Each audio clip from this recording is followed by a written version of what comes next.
Everybody, thank you for tuning into the Search Engineers podcast. Today we have Mike Spangenberg on the show, CEO and owner of State 48. State 48 is an Arizona-based apparel brand. They also just recently started the State 48 Foundation, which is giving back to new entrepreneurs that are looking to start a business. You could apply to get grants if you go to their live events. So it was really, really awesome connecting with Mike. He's an awesome guy, and I really appreciate his time. If you guys are getting value from it, definitely check out his Instagram, his YouTube, and his LinkedIn and his website. All links are going to be in the description. If you guys get value from this, please like, comment, and subscribe. Check it out. Check it out. Enjoy the episode.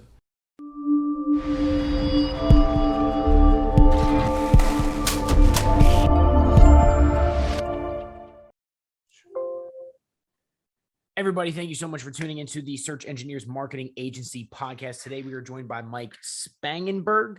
That's correct. Yes, sir. Is that right? First Yep. try. Yep. Good job. Good stuff. All right. Yep. Mike, you're the owner and CEO of State 48, correct? Yes, sir. Yep. Okay. Now, guys, 2013 by local entrepreneurs, Michael, Stephen, and Nicholas. State 48 was born out of a shared passion and appreciation for the great state of Arizona. More than just an apparel line, State 48 represents a lifestyle, a sense of community, and is an expression of pride. Mike, tell me a little bit about, you still got me? I think my mic switched a couple times. Yeah. Okay, cool. Yeah. Yes. Tell me a little bit about your company, man, for those listening that do not know who you are. Yeah, 100%. So if you didn't know, Arizona was the 48th state. I was born and raised in Arizona, and that's, when I was growing up, I'm 36 years old, that was pretty unique. We have such a heavy transplant, community, which I think is amazing about Arizona, but now it's cool to see generations growing up here. But so I've always been a diehard Arizona sports fan. I've always loved my community. I've always used to get upset, like going to Cardinal games at Sun Devil Stadium when they sucked. And, most of the fans were the opposing fans, or like people wanting to leave high school to explore other opportunities in other states. And that like genuinely like upset me. That's where the passion came from. But, I always had an entrepreneur niche, as soon as, even I think my, kind of first reason to know that like, hey, I was meant to kind of do something special is like, just as a little kid, I always, back to school shopping was probably my favorite thing to do. And like, inside of me, I always knew I was, destined to do something great. But, I spent 15 years in the hotel industry. And during that time, I was just kind of working on creating a brand. I always loved clothes and, just wanted to solve a problem, because back then there wasn't anything representing Arizona in a positive, fashionable way. So we were lacking pride in our state, and it's cool to see it change and develop now. But that's kind of the quick backstory of why, we started State 48. Right on, man. Now you said you're in Chandler, Arizona, which is about 20 minutes from Phoenix. Yes, sir. Right. Yep. I was in Phoenix in March, April. Okay. The best time of year. Yeah, man. It was really nice, dude. The one thing that I thought was crazy, I was staying in an Airbnb, which turned out to be a hostel type situation, sort of. Oh, wow. Right? Okay. And the crazy thing about, I don't know if you do this, but they put the heat on at night. Well, in March. Oh, sorry, let me turn my phone off. In March, they were putting the heat on in this place. I don't know if everybody does that, because I was like, dude, Arizona is crazy. I'm like, what are they doing? Yeah, I mean, like, I will say we're so used to it being hot so often. I mean, even right now, it's finally starting to get under 100, and the nights are like, I was at a concert last night, and it was like 75, and you could justify like wearing a sweater, just because like in Arizona, you don't really get the seasons, you don't get the opportunity to dress up as often. So people, definitely, a little bit, more eager to like, to dress up, or they just need that heat because they get cold easy. So but that's rare in March or, April. Well, that's what I figured. I was like, man, they gotta be so used to the heat. Yeah, that's what it is. Like, yeah, right on. Well, dude, I had another question for you. So, whenever I have guests on, I try to like do a little bit of research, right? Like, I find them, I'm like, ooh, this is a person I'd like to have on. Yeah. I check out their Facebook, I check out their YouTube. One thing I saw from you is you've done several podcast features. Oh yeah. Yeah.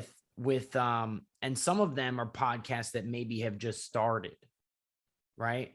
Mm-hmm. My question is like, why like, why are you on this podcast? Like, what about you makes you like, I admired that. I was like, that's really cool. But I also thought, I love, this is my passion in life. Like, this is my calling. Like, I absolutely love what I do. And like I was talking to you earlier, like we're just, even though we've been in business 8 years, I feel like we're just scratching the surface and just getting started. So like an opportunity to talk to anyone about State 48, even if one person learns about State 48, like Yeah. I'm all for it. So, and I know, I don't care how big or small the podcast or the interview is, like, Right. everyone starts from somewhere. And then I remember when we first got started, and I'd be grateful for anyone who kind of helped us along the way or helped me along the way. So yeah, it's all love from us and me. And it's not about, how Right. many followers people have and how big things are. It's just like, hey, I love talking work. So if anyone who's interested in chatting with me or us like that, I'm all in.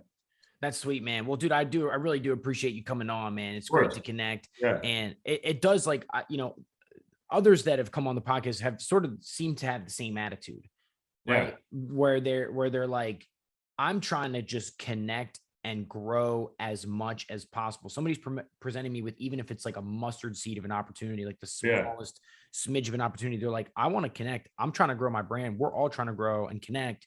Clearly, that's what you're trying to do. You're offering me a second. Let's do it. Yeah. And I So, mean, a huge part of our business, and like I always say, is like we're so much more than just selling t-shirts and hats, right? Like collaborations is a huge part of our business. And that's, this is a collaboration. This, everyone helps each other. Like that's what it should all what it should be about. Like, yeah. help and support each other and help grow your community and strengthen your community. So it's, again, it's all love from State 48 all the time.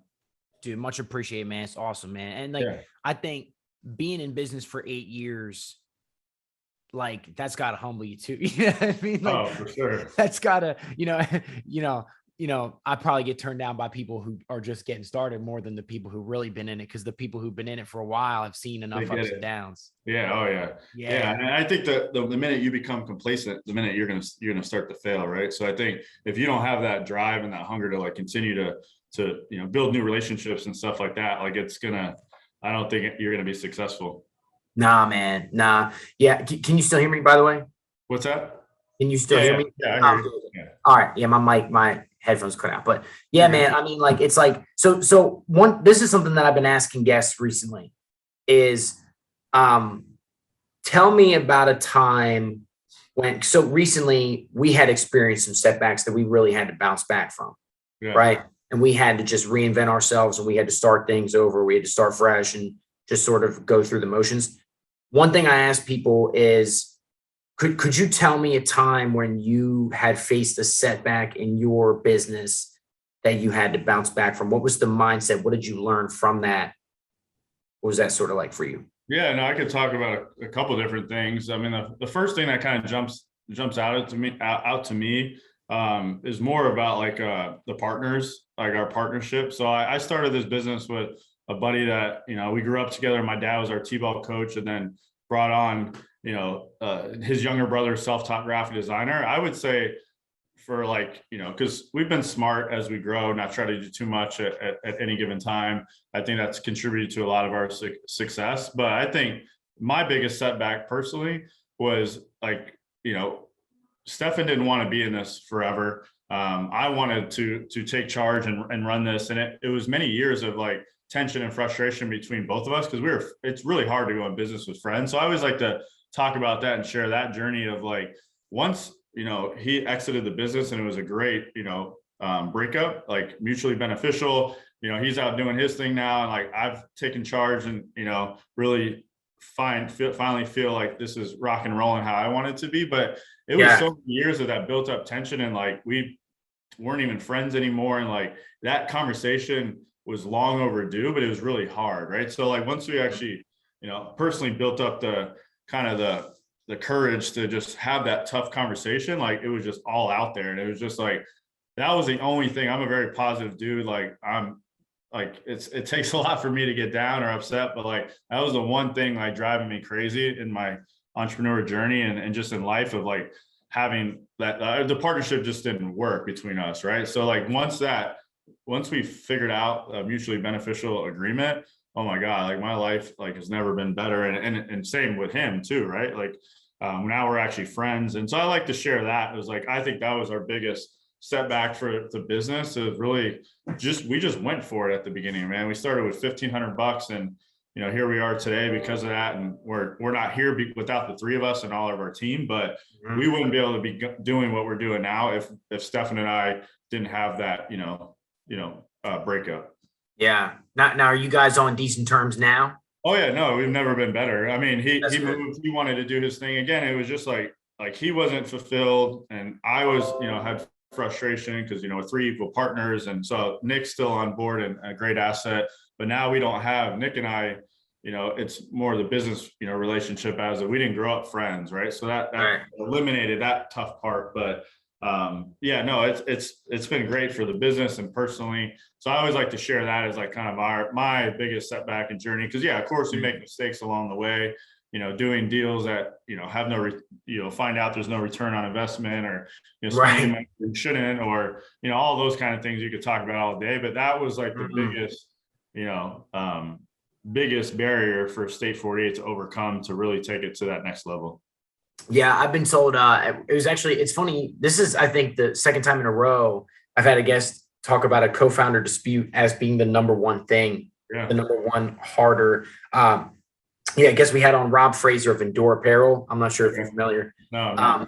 He talked about the same exact thing. Shout out to Rob, man. We had a great episode. But he said, one thing that he said too was that startup co-founder disputes are the number one cause of startup failure. I believe that. I hear that stuff all the time. And it's just, again, especially at the beginning, you don't know what you don't know, right? So you're like, you got a friend or a family member, they're all in and they share that same passion. Well, life changes, mature, you grow up, things matter, things don't matter anymore. Like, hey, did we really even like put the strategy and thought behind, like, do we really complement each other? Or what are you really going to bring to the table? What am I going to bring to the table? What are those roles? Like, we didn't do any of that at the beginning. And I'm glad we went through that to learn. But if we had done that before, we would have been a whole new place, in my opinion. Yeah. Well, cool, man. Hey, man, it's good that you got through it. I think now in your business today, do you feel like the struggles that you had went through at that time, having those disputes, even like those, poor return on investments, those investments that didn't pan out, like, do you feel at all in any way that over the course of your 8 years that those setbacks and those failures have helped shape what your company is today? Oh, 100%. I mean, it's just, you got to go through that stuff. You don't know what you don't know. And there's no, clear journey for everyone. And that's what's, exciting when you talk to other entrepreneurs, and people they all share the same struggles and success stories, but it's always going to be different for everyone. But yeah, I mean, even like, I'll give you an example. Like, we first started gaining some success and we started working with the Diamondbacks and became corporate partners.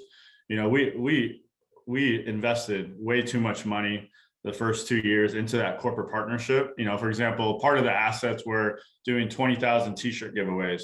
This was, a couple of years in the business. That could have killed our business if we didn't overcome that. But we worked our ass off to get to offset that expense. But we went through that for 2 years and realized, hey, this type of deal, or this 20,000 t-shirt giveaway, doesn't give us, I mean, it's great value, but it doesn't give us the return that we need, or it doesn't fit like our structure. We're still a small growing business. Like, some of those plays are more of like a Pepsi or big organizations that have unlimited resources and capital to kind of just be top of mind. So yeah, I mean, we got smarter and got better at what works for us. And we still work with the Diamondbacks, but it was now, okay, we went through this 2 years, there's facts behind it.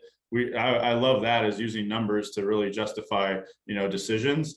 But we went through this 2 years. We still love working with you, but it needs to be on this type of deal. So those kind of things, it gives you more confidence. It gives you more experience of having those conversations with, say, hey, the Cardinals are now interested in we already know from experience, this type of expense or this type of partnership doesn't really work for us, or it's no disrespect to your organization or whatever, but we also have to make sure we're looking out for what's best for State 48. So long-winded answer, but 100%, all those mistakes better help you not make the same ones over and over again. Yeah. And I asked that because in business, there's just so many different things that you have to test. Yeah. Right. Like working, doing consultations for newer guys. one thing I tell them is like, look, like you're building something from the ground up. You know what I mean? Like you gotta try things. You gotta test, you gotta fail. Even if you've been around for a while, like you said, you tried this huge deal, maybe didn't turn out to be the best thing at the time, but like there's no other way for you to know that than to test it. 100%. Because then you're always just what if, and there's no facts or anything behind a decision. So Yeah. I mean, even now, I mean, with iOS update, privacy, act changing, like that changes paid advertising a ton. Like you're always just having to continue to pivot and evaluate what's working, but also even like we've done, hey, let's try this postcard guerrilla marketing kind of tactic, and it was a huge bust at the beginning. Okay, cool, we know not to do that again, right? So like, right. that's just things you have to try, but you got to be smart about it, not do make too many bad decisions where, like, especially as a small business, that could put you under. Yeah, you can't take on too many things at once. You can't impulsively try new things. Yeah. Like Gary Vee had a video where he talked about treating your business like a casino. Okay. You know what I mean? Like, which is just a perfect way to put it. Like you're just dumping money into it, seeing what's going to happen quick, and you're just fight or flight, reflex syndrome, just shiny object. And yeah, so you have to be strategic. You have to have an actual plan. Now, I want to know more about this. So you had a sponsored deal with the Diamondbacks. Yeah, we're still corporate partners with the Diamondbacks. It's just the deal has shifted over years of like, hey, these assets aren't as important to us, or hey, they're great assets, but like we can't sustain what we need to do, and if it's going to be at that level. So we're still corporate partners. I think this is year 4 of being, and part of those assets now are just, we're licensed with Major League Baseball. We could do co-branded designs. We're in the team shop. We outfit like the rally backs, which is kind of like the promo team for, obviously this year was different, the last 2 years with everything going on. But so there's assets now that like, hey, we know what works well for us. Right. So again, that's just one example, and they've been awesome partners, and that continues to evolve. But you have to, again, go through that stuff to see what works. That's so cool, man.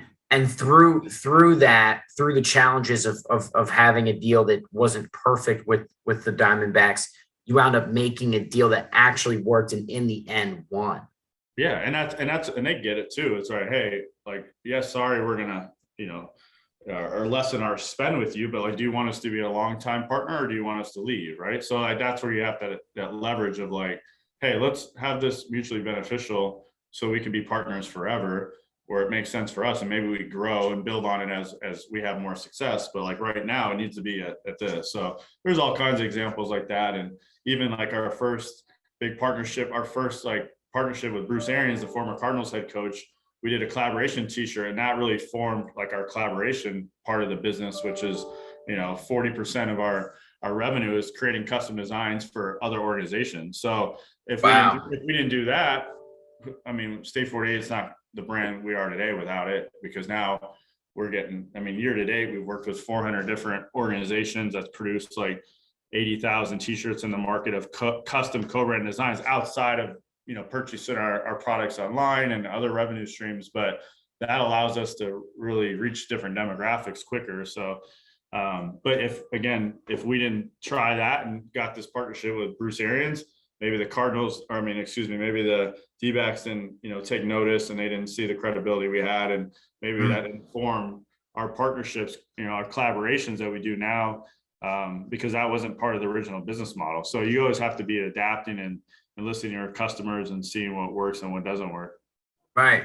Now you said 40% of your revenue is through collaborations with other organizations. Yep. So how that works, because again, we do have a unique model, right? Is like our ultimate goal is to be that recognized brand of Arizona. Over 8+ years, people recognize, that's starting to happen. And other organizations want to be associated with State 48. They love what we stand for. It's all love. Like I said, it's more of just promoting, showing love for our communities, right? So, for example, we're Phoenix Children's Hospital or other organizations. They want to create a custom design with us. We create a co-branded design. Minimum order on that is 50 shirts. But I mean, people order 50 shirts or 1,000 shirts or 500 shirts. They use them to resell for revenue. Like nonprofits do that, or schools will sell them to their parents, or they'll give them to team members or use as marketing assets. So it's been awesome to see how that's developed, but that's a huge part of our business. That's sweet, man. Now, how long was it into your business where you started doing those types of deals? Like, so you're about year 8 now. Yeah. So 2014, we did that partnership with 2005, more like 15. We did that partnership with Bruce Arians. Then we were like, okay, cool, like this worked, but in no way did we start like rocking and rolling on collaborations right away. Then we started dabbling in a couple. We had no processes in place. We didn't know what the hell we were doing. Like designers, like we were, now we have a great system. So I would say that really has taken off in the last 2 years. Obviously last year it was a big halt because there was, no events, no companies had, marketing budget and all that stuff. But that first collaboration with Bruce Arians really kind of started it and got the idea going. That's like a year in at that point, a year or 2 in to the business at that point. Yeah, about 2 years into it. So really, still really new.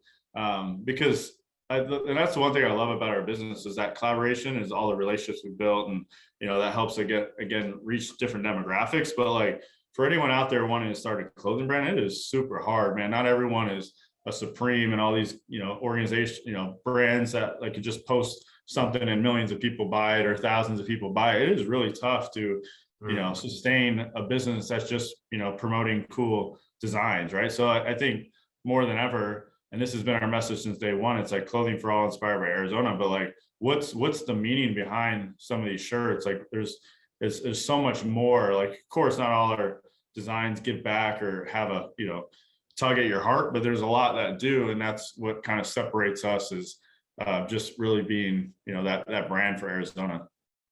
That's sweet, man. So like 2 years in, you have your first deal, right? Now, at what part of the timeline was the deal with the Diamondbacks when that first started? Yeah, right after partnership with Bruce Arians. Again, like wow. At that time, it was just a perfect match, right? Like $5 per shirt that we created with Bruce Arians went back to the Arians Family Foundation, which helped neglected children with a bad upbringing. So it was that power, that meaning behind the shirt was so much more. And then the Cardinals had a ton of success, and then it really became like the Cardinals t-shirt. So it gave us, started creating a nice revenue stream for us. It allows us to keep, growing our business.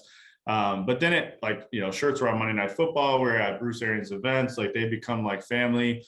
People were wearing them. Now it gives you credibility in the community. Now Diamondbacks took notice. And the next thing you know, we started working with the Suns and the Mercury. And just kind of like, everyone wants to work with people they trust and they like. And that's just kind of how it worked. And then it evolved more into, sports were a passion of ours, but then it really evolved into working with these different organizations in the Valley, whether it's a nonprofit or a bar or a restaurant or you name it. Like we've worked with them all almost. So it's been really cool. And I think that just goes back to like develop a good reputation, stand for something that that's powerful and people are going to want to work with you. Oh, it's so cool, man. Yeah. It's like, it's not all about like the pump and dump marketing schemes. Oh yeah. Right. Yeah. Which is like, you'll see right through that too. Like it's genuine, man. Like we truly do care about evidence of starting a foundation last year during a pandemic, like and our foundation supports entrepreneurship. So we want, like when I was telling you at the beginning, like we didn't know what the hell we were doing.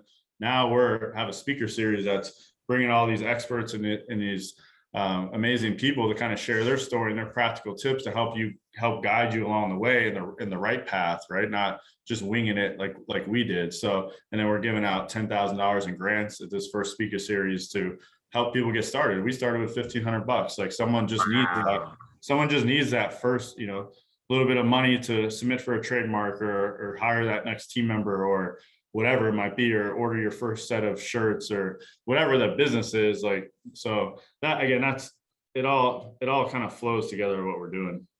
Dude, that's so cool, man. That's so cool to hear. So your speaker series, I saw that on your LinkedIn. Could you tell us more about your speaker series you're doing? Yeah, no. So we launched our foundation December 2020 last year. It's been so much work behind the scenes. I'm grateful. It's picking up steam, and then we actually have a program in place. But essentially, it's a 7-part speaker series, right? So like episode 1 was my partner and I. We shared our story, and then the next part, it's marketing and branding, it's legal, it's finance, it's these different pieces of the business where you have not only just like other owners of businesses in the Valley, but like, our first attorneys spoke, like, industry experts. And like, the whole point of it is to like, if you're, and I feel like more than ever, some people are starting something of their own. Entrepreneurship is very, active and live. And Yeah. especially after the pandemic and everything, people are, kind of, thinking about what they really want to do and what makes them happy. Right. So it's like the perfect time there's such a demand for people wanting answers. And anyway, like it's a combination of that motivation of like, hey, everyone starts from somewhere. I mean, a friend of mine, David Friedman, who started Freestar, he might exit his, company and make $1 billion, right? Literally. So, but he started selling magazines in Tempe. So having that combination of like, hey, everyone starts from somewhere. Here's practical tips. And then also we're going to be giving out money to help them. So we are passionate about helping others, and that's evident of the foundation. So that's essentially the speaker series. This is our first speaker series. We have 2 more sessions, but we're going to keep building on it and, making it bigger and better and really trying to help people in the Valley kind of sustain something. So the vision is like, hey, 2 or 3 years down the road, someone went through that speaker series, and not just because of that, but like it helped them make the right decisions at the beginning. And now they are another State 48 company or other company that, contribute a lot of success. And then we could be sharing those stories. And it's been a lot of amazing feedback so far of just everyone tuning in and having a ton of questions. And that's what it's all about. So that's so cool, man. You're doing that live? Yeah. So it's been every Wednesday. We have we're at the location we do it at, they only allow like 20 people in person. So we're doing that and then virtually, but the next one will be, much bigger and better, and kind of add like a happy hour or like a networking component to it to really, talk to the people that are also like-minded and can help themselves out, each other out. Right. So I'm excited to build on it, but that's essentially what we're doing. That's sweet, man. Now that's in the Valley, right? Yeah, so that's in downtown Phoenix. Okay, that's in downtown Where we Phoenix. hosted at. It's a partner of ours, CEI. They've been great. So it's virtual. People, it's free. It's all the information is after the series gets posted on our State 48 Foundation YouTube channel. So it's just, again, free information to help people out. And that's our goal. So people can find the virtual recordings on your YouTube channel? Yeah, the State 48 Foundation YouTube channel. Okay. Foundation. Okay. Now, when are those? That's Wednesday at what time? 6 to 7 p.m. Arizona time. Okay. So that's we do it live, but obviously, again, like once it's done, then we put it on the channel for people to record. But the beauty of tuning in live is that you're eligible now to apply for these grants we're going to be giving away. So if people just end up watching the YouTube channel, great, but they won't be eligible for the money. Right. Okay. So you have to be at the event, the live event. You have to register and be on virtually, because then there's like a post survey, and then you'll fill out an application at the end of the series, just telling us more information on what you'd use the money for and all that. So really excited to actually give out money and really help make a difference. Dude, that is so cool, man. That's really cool too. You guys have made it to this point. You guys have established a brand. You guys have real brand equity, a solid partnerships, solid branding opportunities that you've manifested. For somebody that's starting out anything, like whether it's an apparel brand, whether it's an e-commerce store, of whatever, what is if you had one tip to give them? Yeah. Just for fun. I'm curious to know what would that tip be? And no way am I any expert, but you better love what you're doing. And not only that, but you better be solving a problem. So when we first started, we were solving a problem. There was crappy Walgreens shirts. That was the only thing that was representing Arizona. It was like corny souvenir shirts, right? There was nothing out here. So we're solving that problem. And I absolutely again, I told you, this is my calling in life. This is what I'm passionate about. I was managing a hotel. I was working 10, 11, 12 hours at the hotel, but I was then going home to shower, eat, and then working till 1 or 2 in the morning. And I'm not even exaggerating about that. That's how it went. I'd fall asleep in the chair at our first office. But I love that. And just celebrating those small wins as you go, there is no better feeling than doing what you love. And so I'm grateful for that. But most people, I think, think the entrepreneur, journey is sexy and you're going to make millions and millions of dollars and all that. So I think to your question is like, you better freaking love what you do and better be solving a problem, because it's very competitive out there and it just takes so much sacrifice. Like even 8 years into it, people, boost you up all the time. Oh, you're killing it. Like, I don't even feel like we're even close to where we need to be. Right. Like we still have so much room to improve and get better and grow. But if you don't have that drive, like I don't think you're going to succeed. Everyone I think wants like, so many, like the answers right off the bat. It's like, dude, go, or whoever, like, go do it, like go learn, because if you don't have that, if you don't have that interest to do that, it's not for you. Nah, you got to be open. You got to constantly reinvent yourself. No? Yeah. Like, yeah, man, I don't know. I mean, like, I know for me, it's there's been several times I've had to reinvent myself. Right. And I think where I really find a click, this sounds like it's for you, right? Because it's same for you. You're passionate about what you do. I can draw the most energy from A, just enjoying it, right? But B, actually giving something. Yeah. Right. It's like it is competitive. There's all these problems, there's all these things going on. But I feel like that authenticity will resonate.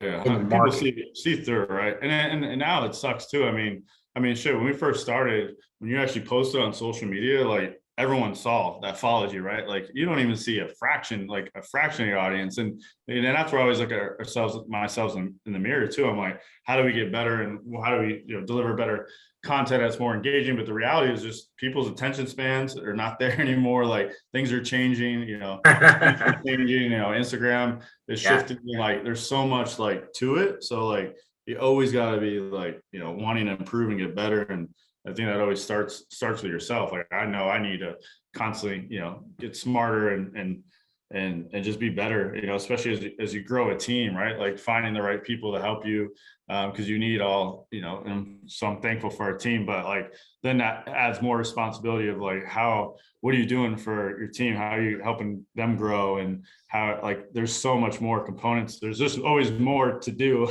Everyone always says like, oh, what do you got? I'm like, trust, there's always a million things to be doing. So yeah, you can never keep your feet up and rest on your laurels. There's always way more to go. So now you talked about people's attention constantly shifting in social media, right? Like, now you got TikTok where the sound's on and there's tons of videos. They just make it easier and easier and easier to just pump you with as much content as possible.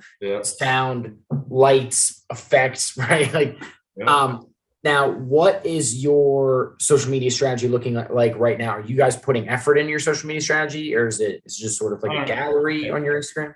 Yeah, 100%. I mean, and again, that's always changing, right? So even like TikTok, we haven't we've put a little energy into it, but like the focus right now is really finding the one thing we're missing is really like that content creator on our team. So that's focusing on and working on, because we're good at keeping active and engaged and just being genuine and really being consistent, I think, is key, and like adapting to each channel, right? Like Instagram's a much different market than your Facebook, than your Twitter. So you have to, customize all that. Right. But yeah, I mean, we still have so much opportunity to grow, but yeah, there's definitely strategy involved. It could be much better. But like, obviously, again, like, and you just have to like see what makes sense for your brand too, right? Like if we blow up on TikTok, does that help bring in sales? Because that's all I'm like worried about. Like, yeah, it might look cool and you might have thousands of likes and views and all that kind of stuff, but what is that? How does that help bring in sales? So that's where we like to, like, we have weekly marketing meetings of like digital and all that. It's like, where are we getting our most bang for? Let's put more resources into that, right? So we know what our returns are on paid advertising. We know what this and that. So like, it's kind of having that like balance of stuff. But I think it's important to, always go with facts and see what's your bread and butter and just kind of focus on that, but also being mindful of like, bringing a new audience and, taking care of existing, customers and all that good stuff. So, yeah. So you're not going to do a TikTok dance then? I'm personally not, but like we have a TikTok account. If we pay you to do one, would you do one? No. Yeah, sure. I'm always down, but yeah, no, and it's just everything's different audiences. TikTok's just a younger audience. I think Instagram definitely reaches your ideal target audience for sure. Finding a way to make content intuitively, a way to engage with people, right? Yeah. Well, and like I find more success on LinkedIn for us too, because now we are so much B2B and we're working with so many organizations. Like not only you actually, reach so much more of your audience, it's so much more engaging, but like it's such a niche, right? So like, right, where you learn like where you should be focusing your efforts. But I think you always should have a balance of like, talking about sports on Twitter and, the great photos and videos on Instagram, always, more not focusing so much on the engagement, but like having that out there. So if the first time someone comes to your brand, they get you right away. So that people get sucked up in, including myself, of like, shit, why didn't this do good? Or why didn't, that? It's like, just focus on getting out there. And there's a lot of people that still always view your stuff, but they don't necessarily engage with it, right? They're mindful of everything going on. Yep. Yeah, man. And that's the thing. Like, your brand is so much more than just your website and the logos. Like there's just a deep framework, like an underground network of relationships, organic equity that took place before anything was fit. Like, you know what I mean? It's relationships, it's people, it's a message. Like there's so much more going on, like on the back end of what you see.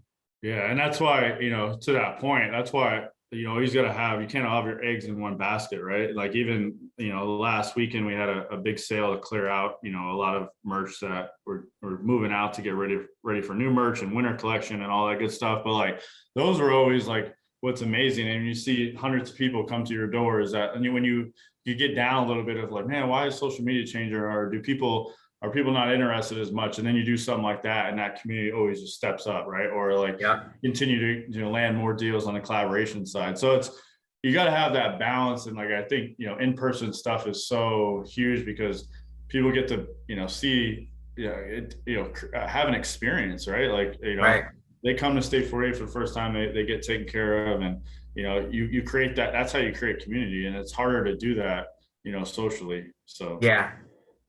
Digitally. Right on. Yeah, man. Yeah, it really is about building that connection with people.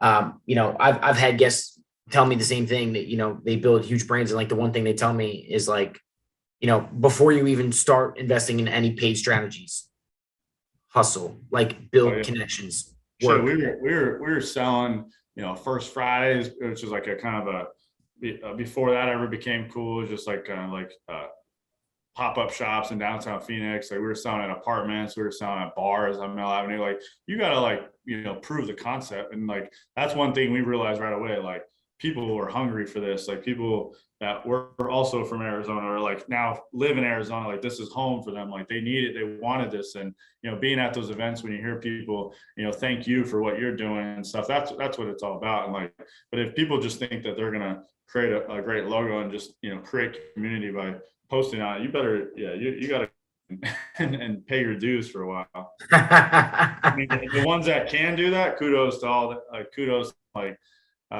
but yeah, from our experience at least, like you gotta grind.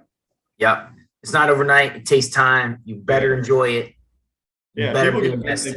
People again, back to attention span or even like relationships and all, like people like always want the next best thing, right? So it's just like, even if you start something in 6 months, you're not making millions of dollars, people already give up. And it's just like, hey, if you're not in it for the long run, then it's not for you.